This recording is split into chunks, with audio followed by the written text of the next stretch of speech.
আছেন ঢাকা কাস্টমার অ্যাসোসিয়েশনের সম্মানিত সাধারণ সম্পাদক, উপস্থিত আছেন আজকের নবগঠিত প্রধান ইলেকশন কমিশনার, সহ কমিশনের অন্যান্য সদস্যবৃন্দ, সম্মানিত আপিল বোর্ডের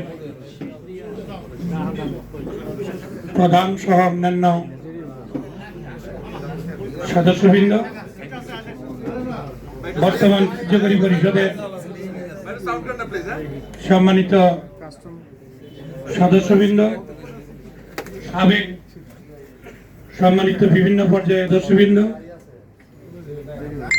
আমাদের মাঝে একজন অতিথি আছেন শ্রম অধিদপ্তরের সম্মানিত সহকারী পরিচালক সাজ্জাদ হোসেন,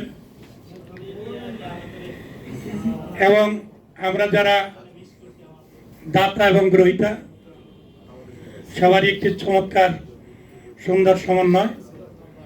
সবাইকে অভিনন্দন, শুভরাত্রি। আমি দু একটি কথা বলবো। আমি গত নির্বাচনের আগেও আমি কথাগুলি বলেছিলাম যে আমাদের নির্বাচনটা যেন চিটাং অ্যাসোসিয়েশনের আঙ্গিকে হয়, আমরা আর একটু স্বাচ্ছন্দ্য নির্বাচনটা উপভোগ করতে পারি। ঢাকা এয়ারপোর্ট একটি স্পর্শকাতর সংরক্ষিত এলাকা। এখানে এই ধরনের ইলেকশন হওয়াটা আমাদের জাতির জন্য ঝুঁকিপূর্ণ, কারণ গতবার যে ধরনের শোডাউন স্লোগান ব্যানার ফেস্টুন দিয়ে করা হয়েছে, এটা আমি বিমানবন্দর থানা আওয়ামী লীগের ভিতরে আমার আবাস, আমি বিমানবন্দর থানা আওয়ামী লীগের সভাপতি হিসেবে বিভিন্ন দিকে এটা আমাকে ভুক্তভোগী হিসেবে স্মৃতিচারণ করতে হয়। তো আমি মনে করি ফ্রেট ফরওয়ার্ডিং অ্যাসোসিয়েশন এবং আরো অন্যান্য অর্গানাইজেশনের যে নির্বাচনগুলি হয় সেটা এয়ারপোর্টের বাইরে হয়। সেটা আপনারা যদি চান বড় 5 স্টার হোটেলে করেন, সবাই একটু আনন্দ চিত্ত বিনোদন নিয়ে করেন, কিন্তু এয়ারপোর্টের ছোট্ট একটা ভবন, সেখানে যে পরিস্থিতি হয়, আমি এখানে আমাদের সর্বজন শ্রদ্ধাভাজন আমাদের সাবেক এমপি জনাব শাহ আলম ভাই আছেন, আমাদের নাজিমউদ্দিন ভাই আছেন, আমাদের ঢাকা মহানগরের সহসভাপতি, আমাদের বর্তমান প্রেসিডেন্ট সেক্রেটারি আছেন। আমরা যারা বিমানবন্দর ভিত্তিক দীর্ঘদিন, একসময় তো আইসিডি ছিল না, সেই আঙ্গিকে বিমানবন্দরের পরিবেশ পারিপার্শ্বিকতা, রিজি ভাই আছেন, জাহাঙ্গীর ভাই আছেন, পিন্টু ভাই আছেন, শামসুল রানা আছেন, সবাই যারা পাটোয়ারি ভাই আছেন, যারা এয়ারপোর্টে যারা আমাদের এই সানাউল্লাহ সিরাজ সাহেব আছেন, মানে দীর্ঘদিন যারা বিমানবন্দরে ব্যবসা পরিচালনা করছেন, তারা কিন্তু বিমানবন্দরে জাতীয় এবং আন্তর্জাতিক মানের নানাবিধ নিরাপত্তার প্রশ্ন জড়িত।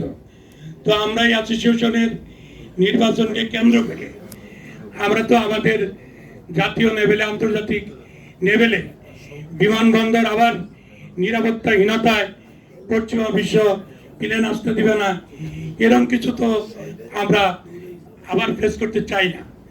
সুতরাং আমি এখানে যারা সম্মানিত বিভিন্ন পর্যায়ের নেতৃবৃন্দ আছেন, আমি শুধু অ্যাসোসিয়েশনের সাবেক প্রেসিডেন্ট সেক্রেটারি হিসেবে আমার এই সংখ্যা না, আমি যেহেতু বিমানবন্দর থানা আওয়ামী লীগের এখনো সভাপতি আছি এবং বিমানবন্দর থানা আওয়ামী লীগের ভিতরেই আমার আবাসন, সবকিছু মিলে এখানে আমার জিম্মাদারিটা বেশি। আমার ইলেকশনের পাস ফেলের চেয়েও আমি মনে করি এই দেশের নিরাপত্তার জন্য বিমানবন্দরটা অতি গুরুত্বপূর্ণ। সুতরাং এই দেশের প্রধান যে দরজা সেখানেকে প্রশ্নবিদ্ধ যাতে আমরা না করি। আমি বর্তমান কার্যকরী পরিষদের সম্মানিত সভাপতি, সাধারণ সম্পাদক সহ এখানে আমাদের দিলু ভাই আছেন, যারা আওলাদ ভাই আছেন, যারা দীর্ঘদিন এই বিমানবন্দর ভিত্তিক যাদের অভিজ্ঞতা আছে, আমি মনে করি যে এক ভোট দিতে একজন প্রার্থী, একজন ভোটার 5 বার ভিতরে ঢুকবে, এ ধরনের কোনো কালচার ভবিষ্যতে যেন আর না হয়। আমি যদি বিনয়ের সাথে বলি, অ্যাসোসিয়েশনে বর্তমান যারা আছেন এবং আগামীতে যারা আসতে চান, বলতে গেলে সবার সাথে আমার ব্যক্তিগত সুসম্পর্ক আছে। আমি চাই এই সুসম্পর্ক আগামীতেও চলমান থাকুক। নির্বাচনে জয় পরাজয় এটি গণতান্ত্রিক শিষ্টাচার। সুতরাং আমাদের ব্যক্তিগত, পারিবারিক, ব্যবসায়িক এবং সাংগঠনিক সম্পর্ক উত্তরোত্তর বৃদ্ধি পায়, এই আশাবাদ ব্যক্ত করে শেষ করছি। আল্লাহ হাফেজ। আসসালামু আলাইকুম। ধন্যবাদ।